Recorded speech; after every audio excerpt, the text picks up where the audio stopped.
Votre humble serviteur, Jimmy Ditona Diti. Mesdames et messieurs, tranche matin, la quotidienne reçoit celui qu'on appelle le révérend qui est dit la rama aigle. En tout cas, on a la tranche matinale.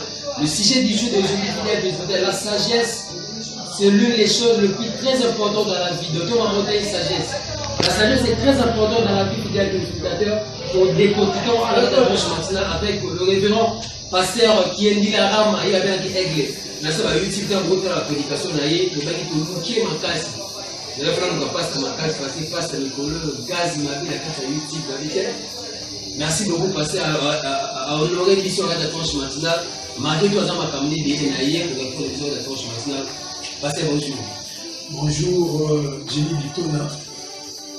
Ravi de voir entrer dans cette tranche matinale à la quotidienne de la CATV centrale de l'élu terminé les référents qui ont dit la rama. En fait, nous parlons aujourd'hui, ma parole est sagesse, le référent par rapport à sagesse au Bané. Par rapport à la sagesse, la matonio soba pour la nabiso, ma papa, ma maman, il est basipebana, et que la sagesse, c'est l'avance du succès. Et sous l'ombre de la sagesse, nous avons tout, la gloire, l'honneur, l'élévation et les succès. Parce que les succès englobent le tout. Et sous l'ombre de la sagesse, les deux joies merci beaucoup. Mesdames et messieurs, 089 54 606 928. Là, c'est notre numéro. Vous pouvez appeler ou vous pouvez envoyer des SMS. Parce que souvent, on dit référence à la plateau. Les gars, une référence à la loi, puis référence à l'église. Parce que tout le monde a prédication tout le temps à YouTube.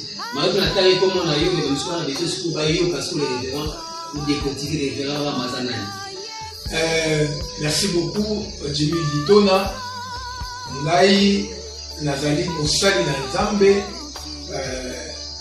oyo Nzambe ayebaki na kopona mpona kopalanganisa sango malamu kombo na ngai ezali révérend Kiyendila Nyangi Rama, coach aigle,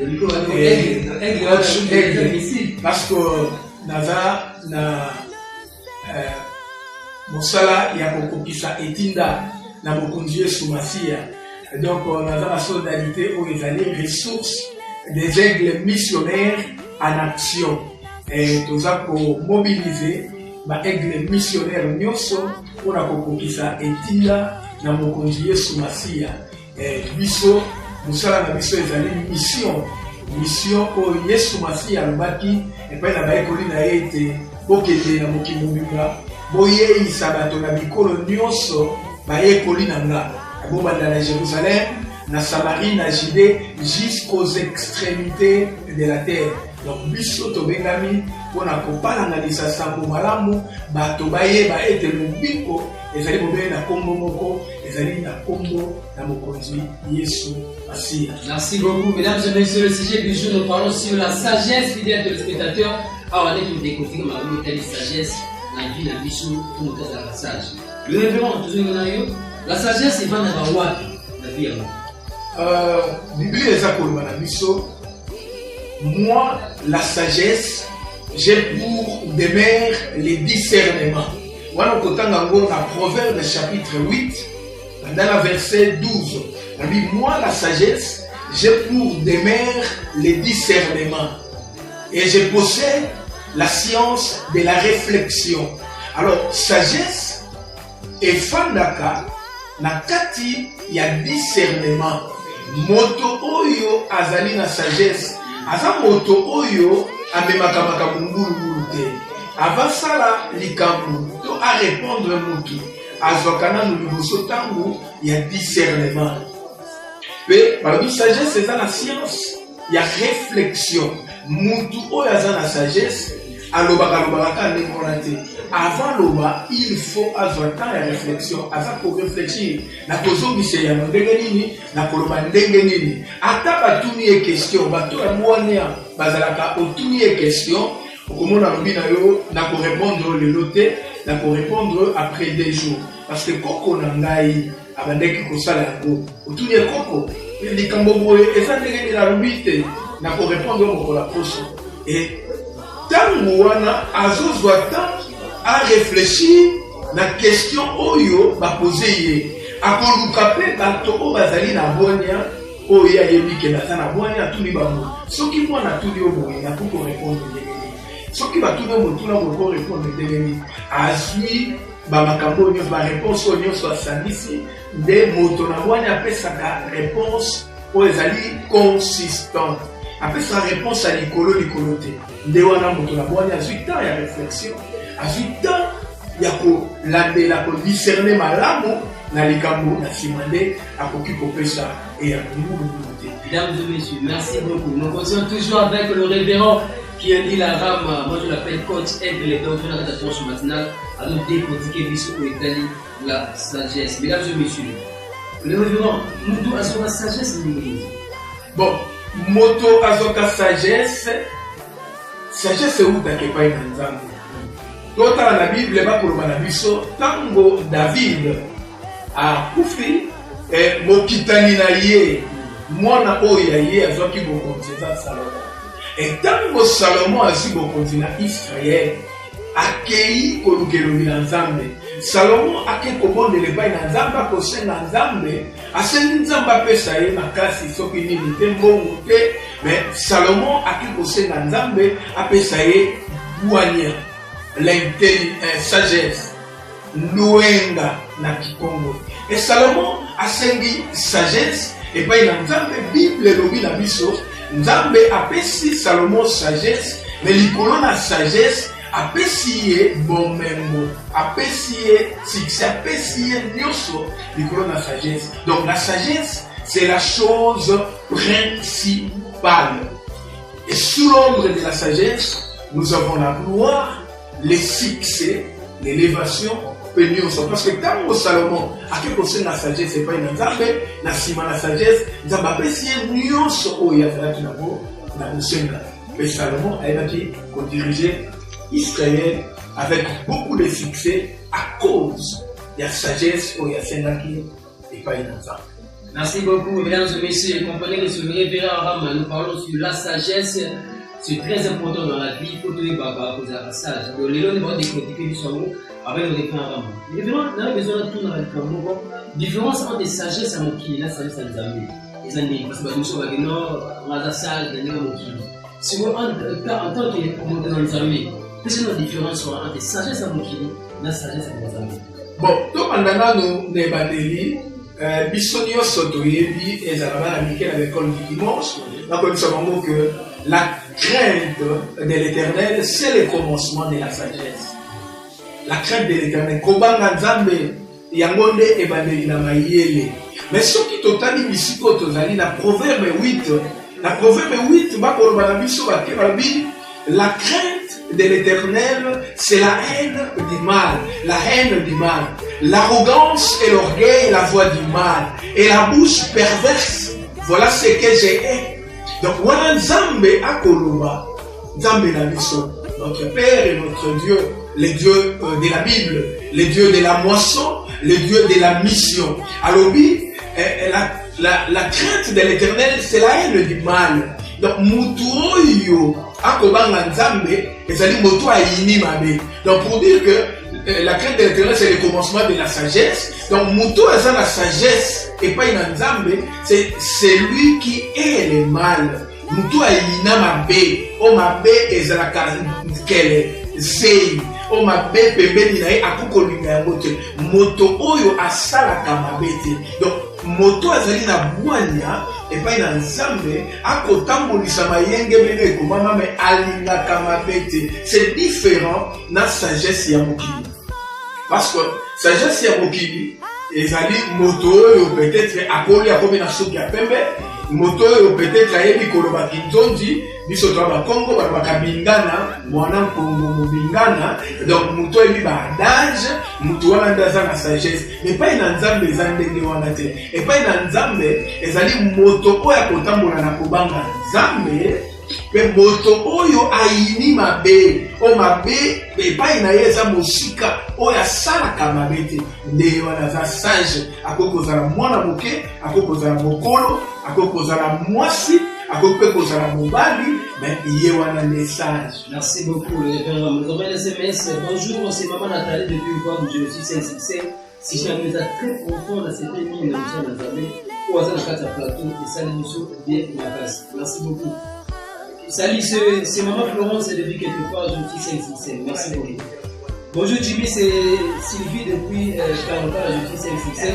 Mais retourne la question comme ça dans ta langue. Donc ça, la langue n'est pas pour sa sagesse la vie. Là c'est Sylvie depuis 40 ans. Merci beaucoup. Le texto, vous avez vraiment prochaine à la prochaine. Ma maman n'a surtout besoin de la vie. La vie, nous avons ça, la langue n'est pas pour sa sagesse la vie. Ma maman n'a surtout besoin de la vie. Na malakisi oyo nzambe apambola bino apambola mabota na bino abakisa bino pe sagesse moto asengaka sagesse epai na nzambe mais mpona kobakisa sagesse mpona kobakisa sagesse mpona kobakisa sagesse esengeli tout d'abord oyina mabe parce que mutu oyo ayini mabe tanga proverbe 8 na verset 12 la crainte de l'éternel c'est la haine du mal. La crainte de l'éternel, c'est le commencement de la sagesse. Mais c'est la haine du mal. L'arrogance et l'orgueil, la voix du mal, et la bouche perverse, voilà ce que j'ai hais. Donc, makambo yoba kolobana biso eza mabe wana, et ça la kaite moto azala na bwanya te. Mais moto azali na bwanya, atambolaka na kobanga nzambe pe aina mabe. Et pona kobakisa sagesse, ndenge nga nazawa na plateau, na leki na ngai Jimmy Ditona.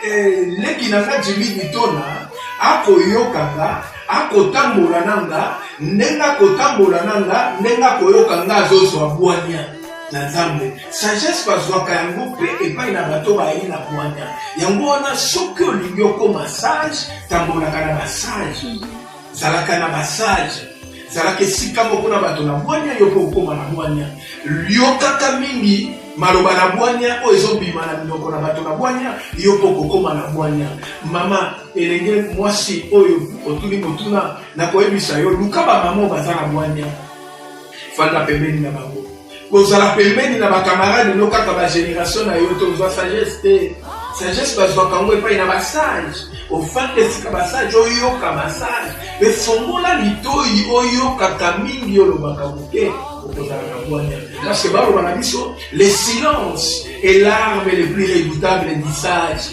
Motoyo afandaka kimia pe ayokaka mingi yewana d'afaka.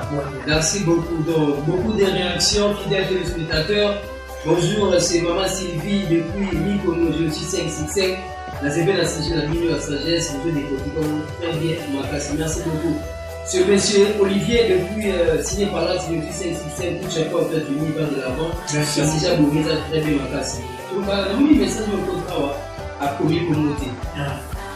Actuellement, tout dans les verres, moi, ça lui bat la beaucoup massage de moi, c'est la commis, moi, ça lui bat la beaucoup de sagesse de attends les référents, vous avez un plateau, vous pouvez s'arrêter et à nous, on a compris qu'on est pour les s'arrêter dans la Motuna kitoko mwasi ya libala akoki kozwa bwanya tango oyo azolanda malakisi ya libala. D'ailleurs, pour mutu akoma na libala, même dans nos sociétés traditionnelles, pour mutu akende na libala ezalaki n'importe qui te. Mwasi nyonso akendaka libala ngulu te. Dans nos sociétés traditionnelles, biso na Congo central, tozalaki na ba rituel oyo ya ba initiation.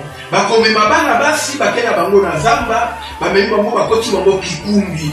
Boyebi yango bien tozala Congo central. Bamemi pe bana mibali, bamemi bango na initiation ya bana mibali. Bakekolakisa bana basi ndenge nini akokozala mwasi, ndenge nini akoyekola kibo mwasi na ye, ndenge nini akofanda na mobali, ndenge nini oloba na mobali, ndenge nini akoko répondre mobali na ye, ndenge nini afandaka na babokilo, ndenge nini akoko solola na basemeki, ndenge nini akoko solola na baninga na mobali na ye. Nyonso wana ezalaki malakisi oyo bakoko na biso bandeki kopesa na ba société traditionnelle na biso ya Congo kolakisa bana na ba initiation ezala ya mibali ezala ya basi. Alors yango nde bandaki kopréparer mwana mwasi akende na libala. Akende na libala. Parce que ce n'est pas n'importe mwana mwasi akoko kende na libala. Mwana mwasi oyo akoki kokende na libala ezali mwana mwasi oyo baprépare baforme yango tozomona lelo peut-être dans la famille, nos parents, comme presque des missionnaires, initiation aux les sous-soutés, malakisi aux athées, comme ma parents, ma solona, ma nana, ma la kisamango, des gens qui vont vivre, des gens qui vont maturité, des gens qui vont sagesse, ça va vivre dans l'ibala, tant qu'on est à la qualité sous-soutés.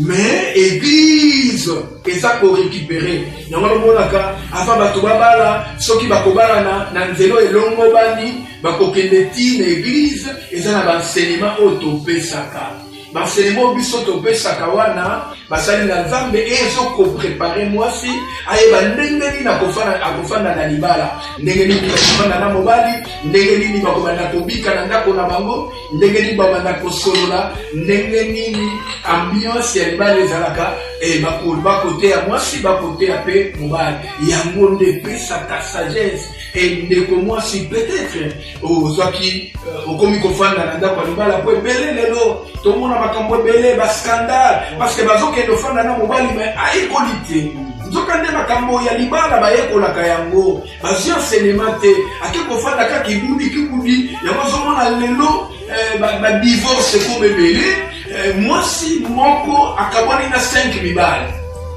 akabwani na 4 mibali mobali moko akabwani na 5 basi akabwani na 3 basi donc asa stable te ata aza na kati na église mais soki enseignement eza te omona moto akozala stable te likambo na libala eza likambo ya bwania esengeli koyekola kozwa baenseignement ndenge nini libala ezalaka bakendaka ngulungulu te na libala kutu libala mo eza institutionné epai na nzambe ye moko wuta nelanga nedeni oyo ainstitutionnaki yango apesaki ligne de conduite epai na adamu apesaki ligne de conduite epai na eva donc tozala na ligne de conduite moto azwaka bwania yekolaka biso mpe na lotomo nzambe apesi biso na ressources des aigles missionnaires en action et toza la coaching missiologique na kati ya coaching missiologique wana ezape na rubrique oyo ezotala bafamille ezotala libala ezotala mpe babandani oyo balingi bakende na libala toza koencadre bango po bakende okopenge moke motu abalisika okoapenge ndenge ya sagesse oyo babalisika parce que tozomona bato bali lelo après après 1 mois 2 mois 3 mois bakabwani sikoyo place wana ngani libala lelo ekomi na loyenge ebele nalobi libosolwa bwanye eza koloba na biso ezokoteya biso ete mwana oyo azokende ya mobali ezokende libala to mwana mwasi oyo azokende libala esengeli ateyama bateya ye azwa bwanya ayeba ndenge nini parce que libala lebandeli nango ntango bafete ezosalama moto okansondire ebanda ozalaka ndenge wana baotandele maputa babanda kobetele maboko babanda kobetele bilolo nzokande na kati na ndako ya libala eza na leo eleba eza na makambo nyonso eyaka eza na badifficulté oyo moto akokokutana nango me soki aza na bwanya te akokoka te yango tozomona mabala ezopanzana parce que bazwi malakisi te bazwi bwanya eutaka epai na nzambe te po ete bafanda na libala ndenge outi koloba wana soki moto abali akoki kozwa bwanya ndenge nini soki awumeli balobi na Josué babi que ce livre de la loi ne s'éloigne point de ta bouche médite-les nuit et jour pour agir fidèlement selon tout ce qui est écrit. C'est alors que tu réussiras dans tout ce que tu entreprendras. Donc, tu réussiras dans tout ce que tu entreprendras. Même les mariages, tu réussiras. Et tu auras le succès. Bien aimé, bateau va causer succès dans l'ibala. Va causer un bon abonnement dans l'ensemble parce que beaucoup oyo ezolakisa biso ndenge nini tokotambola poto totambola na kobanga nzambe oyo epesaka bwania andelongwaka te na butu mpe na moi totangaka ngo mpona kotambola ye ndenge nini ekongama bien-aimé ligne de conduite oyo ebongisaka libala c'est la Bible, c'est la parole de Dieu. Moto azotambola conformément à la parole de Dieu libala nezalaka na succès libala nezalaka na kimia ata mbonge ye ata bitumbe ye ezala moi ezala mbula moto wana ye Bible qu'on accède et la contemporaine. Merci beaucoup. Merci beaucoup, mesdames et messieurs. Nous comptons toujours dans cette tranche matinale à la quotidienne avec le révérend qui est dit la rame. Nous allons souffler un peu à terre Alvaro, il va nous balancer l'extrait de l'émission Face à la réalité et nous allons s'écrire juste après, comme je dis souvent, je suis avec le révérend qui est dit la rame à Awane pour dire la sagesse, parce que comme il s'agit de la sagesse, la boignée dans la tranche matinale à la quotidienne. Je ne sais pas si vous vous rappelez, merci beaucoup. À la parole.